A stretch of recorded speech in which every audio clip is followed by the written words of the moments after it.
Seguimos falando sobre esse assunto, sobre o PL da dosimetria, a expectativa de votação para essa semana no Senado Federal. Agora a gente vai conversar com o líder da oposição no Senado, que é o senador Rogério Marinho. Senador, seja muito bem-vindo. Obrigada pela participação do senhor aqui com a gente. Bom dia. Bom dia, Marcelo, à disposição. Senador, bom, falando sobre o PL da dosimetria, a expectativa para a votação agora na quarta-feira, o senhor acha que existe a possibilidade da conclusão desse processo? Também queria saber o que o senhor está achando, o que o senhor achou do projeto. Olha, o projeto não foi feito pelo PL, pelo Partido Liberal, nem tampouco pelos nossos aliados. A própria imprensa divulga que o texto que foi apresentado pelo deputado Paulinho de Freire, né, foi feito por pessoas fora do Legislativo. Disse até, né, que se pediu o aval e se consultou, né, o próprio ministro Alexandre de Moraes. Nós só tivemos acesso ao texto, né, após o processo de votação, nós os senadores. Né, eu estive com o Paulinho da Força 2 vezes, pedi a ele que disponibilizasse o texto que ele estava confeccionando, ele apenas verbalizou alguns conceitos. Né, acho que o deputado Sócrates recebeu, junto com os demais líderes, praticamente na hora da votação, e na hora em que foi votado o projeto, de forma subsequente, foram apontadas algumas inconsistências no texto aprovado na Câmara. Mas é importante colocar que aqueles que apontam inconsistências são hipócritas, porque não estão preocupados em melhorar o texto. São aqueles mesmos que dizem que, mesmo que seja melhorado o texto, votarão contra. Então, as intenções não são as mais louváveis, né? Não são as mais corretas. Então, isso é importante deixar claro. Nós, da direita, queremos combater, e temos demonstrado isso, o crime, a glamorização do crime, né? Nós não aceitamos como normal um presidente da República afirmar, né, que roubar um celular é um crime de menor monta e por isso quem rouba não deveria estar preso. Nós não achamos correto que traficantes sejam vítimas da sociedade. Então é claro que nós temos um ponto de vista completamente distinto e nem concordamos com a depredação de prédios públicos. Acho que quem depredou, quem quebrou, quem vandalizou, e isso foi demonstrado através de câmeras de TV, de material genético, com a individualização da culpa, como deveria ter ocorrido no devido processo legal, né, que isso foi completamente posto de lado, né, foi atravessado, foi atropelado. Essas pessoas deveriam pagar por esses danos, e não por um golpe que nunca existiu, né? E o pior, para chegar a essas sentenças absurdas, como foi o caso do presidente Bolsonaro, de 27 anos, que está sentenciado a 27 anos, alguém que não roubou, que não se corrompeu, que não deixou que o aparelhamento da máquina pública, ao contrário do atual presidente da República, que foi condenado em 3 instâncias por corrupção passiva, né, por desvio de recurso público, por ter recepcionado recursos oriundos de corrupção, e que reverteu essa situação através de um erro técnico. Então nós estamos tratando aqui de reconciliação do país, de virar a página, de permitir que as pessoas que estão sendo perseguidas, injustiçadas, né, pessoas humildes que estavam na frente do Congresso Nacional, na Praça dos Três Poderes, no Supremo Tribunal Federal, armados de bíblias e de bandeiras, e foram de repente sentenciados a 14, 17 anos, sem sequer poderem se defender na individualização da culpa que não ocorreu, né? Foram em escala industrial levados literalmente ao cadafalso, né? Que essas pessoas sejam liberadas, porque tem muitas delas já estão há quase 2 anos presos, né? E que aqueles que o sistema encara como chefe desse pretenso golpe, né, tenham uma redução de suas penas e com a progressão em pouco tempo possam estar nas suas residências. O caso do presidente Bolsonaro, que inclusive nos orientou, entendendo que não seria beneficiado de imediato por esse projeto, que ele se manteria preso, mas gostaria que as pessoas que estão sendo injustiçadas em seu nome pudessem ser liberadas. Então agora na CCJ nós vamos debruçar sobre o tema, já estamos conversando com o relator, ver se há possibilidade de, com uma emenda de redação, corrigir eventuais distorções. Nós, da direita, defendemos o recrudescimento, né, das penas contra criminosos contumazes e ordinários, né. Agora, há uma excepcionalidade que é o dia 8 de janeiro. E é bom lembrar que o projeto que foi colocado em votação, o projeto que foi determinado através de votação da maioria da Câmara para ser dado à urgência, foi o do Marcelo Crivella, que tratava justamente do período de 30 de outubro a 8 de janeiro. Mas esse substitutivo do deputado Paulinho, que eu já falei um pouco a respeito de como ele foi elaborado, não foi o projeto original. Então o que nós temos aí é o possível, o que nós temos aí é o que está à mão. Então nós vamos trabalhar e pedir, né, àqueles que não estão interessados em ajudar, que façam seu papel de oposição, mas sem serem cretinos ou hipócritas, porque na hora que se declarar, está errado o projeto, mas mesmo que o projeto seja corrigido, vou votar contra, mostra a índole daqueles que historicamente foram beneficiados ou por omissão, como é o caso do vandalismo que sempre ocorreu contra empresas públicas e privadas por parte das esquerdas no Brasil, né, incendiando prédios públicos, invadindo propriedades privadas, e normalmente há uma leniência, há um passar de mão de cabeça das pessoas que fazem esse tipo de, eu diria, de crime, né, que não deveria acontecer. Nós não queremos que isso aconteça nem na direita nem na esquerda, né, mas foram essa elite, principalmente os mais velhos, todos anistiados em 1979, e não foi por crime de depredação de prédio público, não. Foi por assalto, por sequestro, por roubo, por tentativa violenta de abolição do poder naquela oportunidade, mas foram todos anistiados e boa parte deles ocupa hoje cargos relevantes, né, na administração pública, em cargos eletivos. Eu acho que a gente está precisando entender que o Brasil tem essa tradição, né, de reconciliação, de recomposição, e é para isso que nós vamos trabalhar. Para, nesse momento, liberar e libertar os inocentes e diminuir a pena dos demais. Bom, então o senhor é a favor desse projeto com essa mudança em relação a que ele não atinja também a redução de penas para crimes comuns. Tem algum outro ponto, ou do jeito que o projeto está retirando essa parte, evidentemente, o senhor votaria a favor? Nós estamos negociando, inclusive, com os presidentes das duas casas para ver se é possível uma emenda de redação. Caso não seja, o que significaria que não haveria necessidade de voltar à Câmara dos Deputados, e caso haja essa obrigatoriedade, que essa ação seja feita com o compromisso de ser votada ainda essa semana, né? Inclusive daqueles que dizem que querem corrigir o projeto, né? Querem corrigir o processo, porque eles têm que se lembrar que o que está em jogo, o que está em risco aqui, não é um embate político, tá? É a liberdade de mais de 1.000 pessoas inocentes, na sua grande e avassaladora maioria, cidadãos comuns, né, que resignados, indignados, foram fazer um protesto pacífico e descambou, né, numa depredação. E aqueles que depredaram, aqueles que se deixaram levar, né, pelo seu sentimento, por mais louvável que seja esse sentimento, é imperdoável a quebradeira, desculpa, a depredação. E por isso, e de forma individualizada, essas pessoas precisam pagar.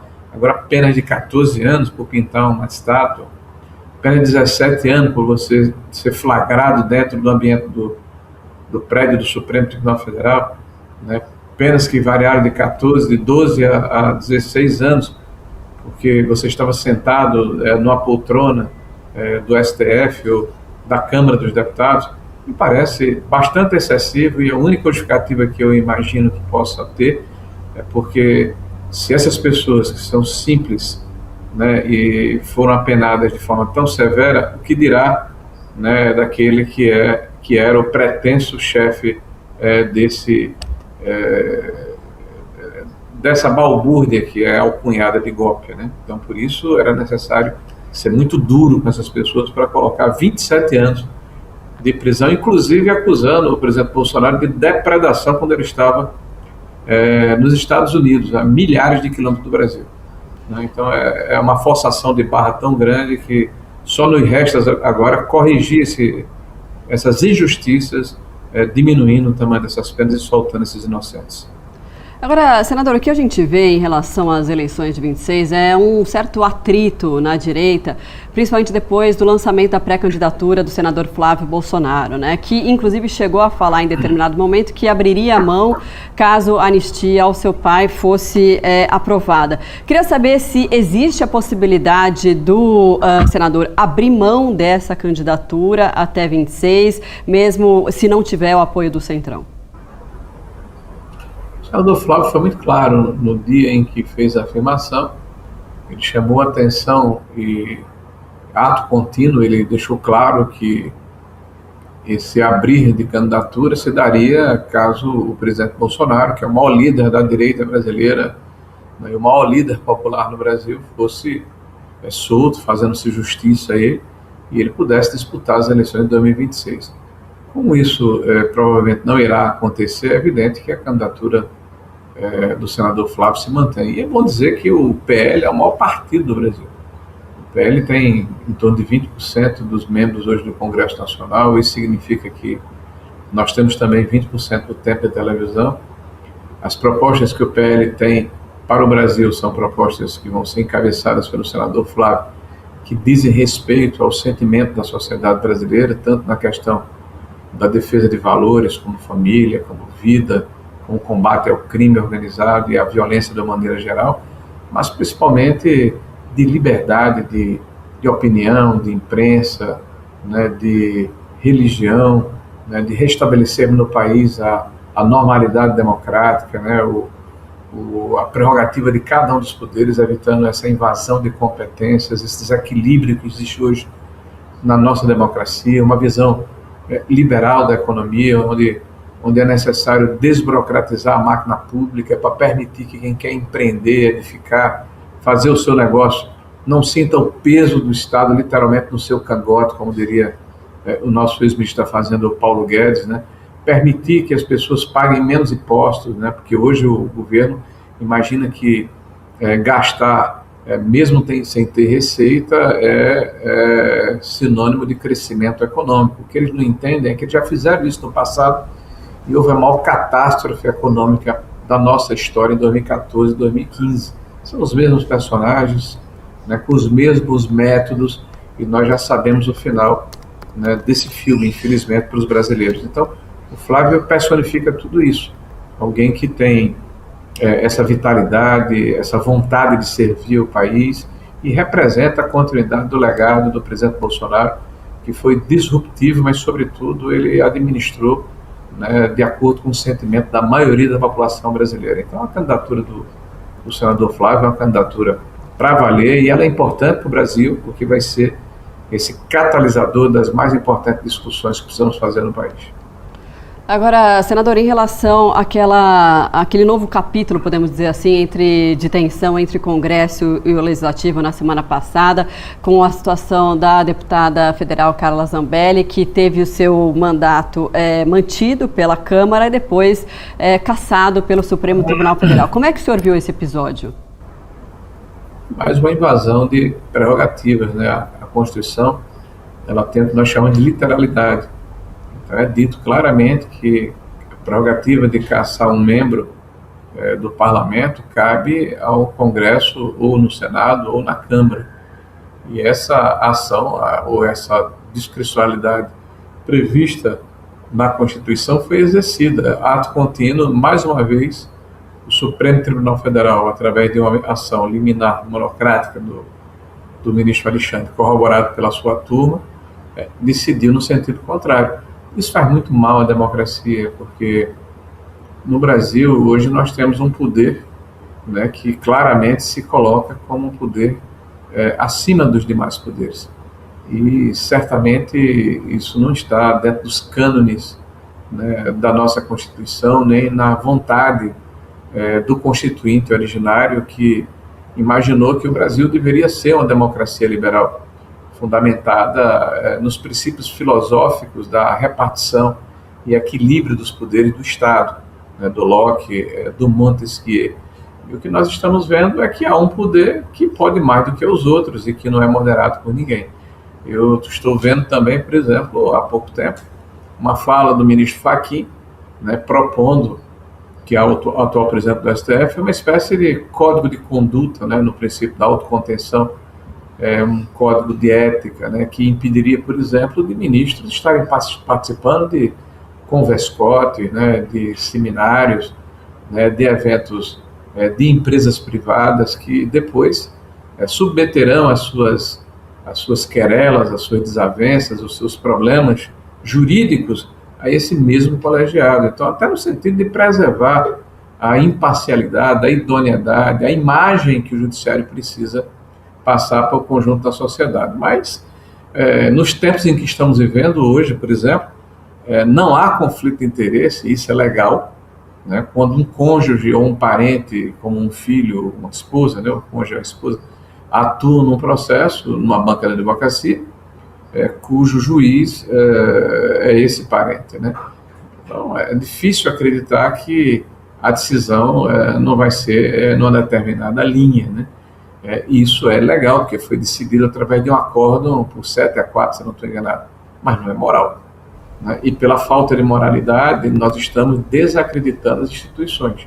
Mais do que nunca é necessário discutirmos a maneira como cada um dos poderes da República se comporta, inclusive o Legislativo, né, que é um poder que é extremamente fiscalizado pela sociedade, que é extremamente fiscalizado pela imprensa, mas é um poder, né? Existe também o Executivo, existe também o Judiciário. E o que vimos na semana passada foi mais um exemplo dessa intromissão, ou dessa invasão de prerrogativas, aliado ao fato de que o Executivo já entendeu que para governar não precisa do Legislativo, ele prescinde do Legislativo, porque qualquer ação que ele quer implementar, que tenha a resistência da Casa do Povo, que os deputados são eleitos pelo povo brasileiro, os senadores pelos estados, representam a federação, ele imediatamente recorre ao judiciário e, via de regra, tem tido êxito, né, nesse enlace que existe hoje entre o Executivo e o Judiciário. E volto a dizer, isso faz muito mal à democracia brasileira. Senadora, para a gente encerrar, na semana passada a gente viu a retirada pelo governo dos Estados Unidos das sanções contra o ministro do STF, Alexandre de Moraes, e o deputado Eduardo Bolsonaro se pronunciou sobre o tema, lamentando e dizendo que falta unidade também à direita. O senhor acredita que, de fato, a direita está fragmentada e como se unir para 26? A direita está unida, ela tem um candidato, chama-se Flávio Bolsonaro. Agora, existem outros segmentos que vão até o centro, né, o que é denominado de centro-direita, e alguns desses segmentos, inclusive, dão apoio ao atual governo do Partido dos Trabalhadores, que podem ter e devem ter, e é natural que tenham, faz parte da democracia, uma visão diferente em relação ao país, uma visão de mundo diferente, à economia. E essa diversidade, essa pluralidade, na verdade, é uma força, porque se nós não olharmos à esquerda, é como se fosse uma terra árida, né? Onde nada nasce, apenas o Mandacaru, que é o atual presidente Lula. É uma área que não há lideranças, que não há contraposição, onde não há debate. Há uma reunião de derviches, né? de pessoas que balançam a cabeça em função, né, do que afirma o seu líder. A direita, por outro lado, e a centro-direita tem um enorme número de candidaturas viáveis para a presidência da República, para governantes de estados brasileiros com relevância, porque é a pluralidade que faz a força da direita, né?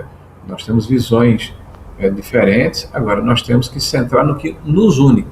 E o que nos une a todos é retirarmos esse desgoverno do PT da frente do Palácio do Planalto e retomarmos o desenvolvimento econômico, a segurança jurídica, a previsibilidade, o respeito à liberdade das pessoas e à democracia.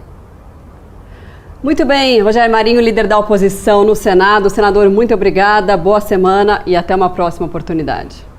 Obrigado a vocês, Deus abençoe. Obrigada.